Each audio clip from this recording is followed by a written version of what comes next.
ખરેખર જીગર અને તું એકબીજા સાથે બહુ સુખી થશો. અરે બીજો આવો છોકરો ક્યાંય નહીં મળે. લક્ષ્મી, મારે મન તું કોણ છે તું જાણે છે.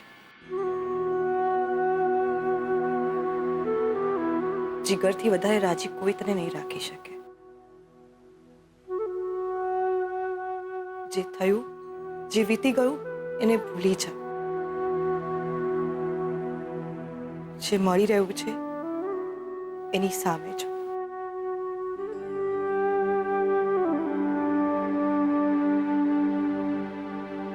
શોધન, ક્યાં રહી ગયો હતો તું?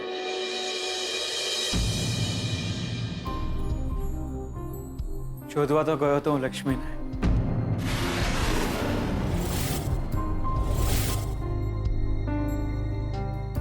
પણ એ મળી ગયા જીગરને.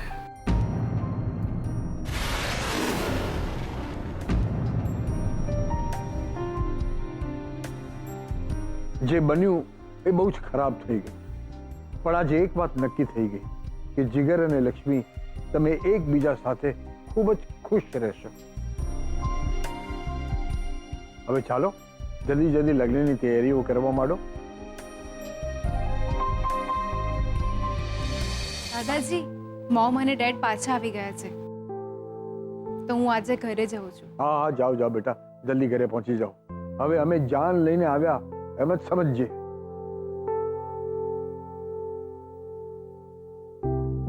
સ્વીટુ, હવે તો મારા લગ્ન કરતા તારા અને જીગરના લગ્નની ઉતાવળ વધારે છે મને.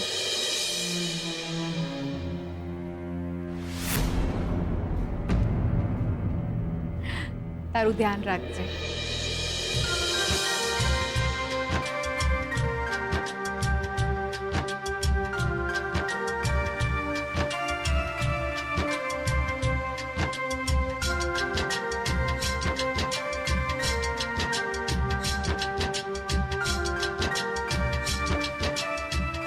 હું જાઉં? તને ડ્રોપ કરી દઉં? ના ના, હું કાર લઈને આવી છું.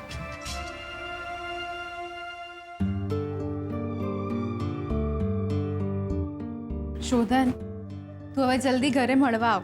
મમ્મા અને ડેડ તને યાદ કરે છે. જી. અરે મંગળસૂત્ર.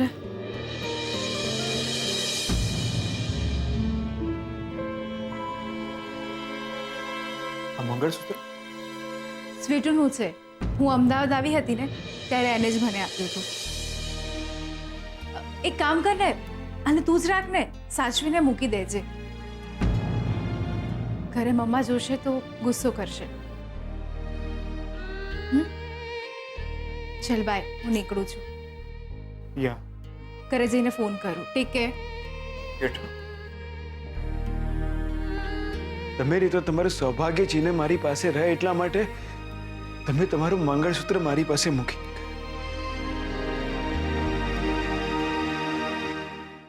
આટલો મોટો તમાશો થઈ ગયો શોધનના ઘરે એ કામવાળીના લીધે.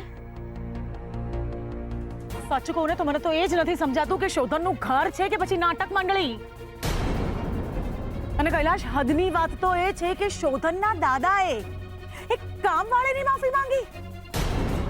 પણ મમ્મા, વાત ખોટી નીકળે તો? વાત સાચી હોય કે ખોટી, શ્રુતિ, પણ એક કામવાળીની માફી માંગાતી હશે. મમ્મા પ્લીઝ, હું એને મારી બેન માનું છું. અને આ શું છે કામવાળી કયા કરે છે એને? શ્રુતિ, તે સાચે જ રિપોર્ટ ચેક કર્યા હતા ને? સાચે જ રિપોર્ટ ખોટા હતા ને? હા, કેમ? ના, તો આજકાલના આવા છોકરાઓનો કોઈ ભરોસો નહીં. મમ્મા પ્લીઝ. ના, શું કામ તું ખરાબ બોલે છે?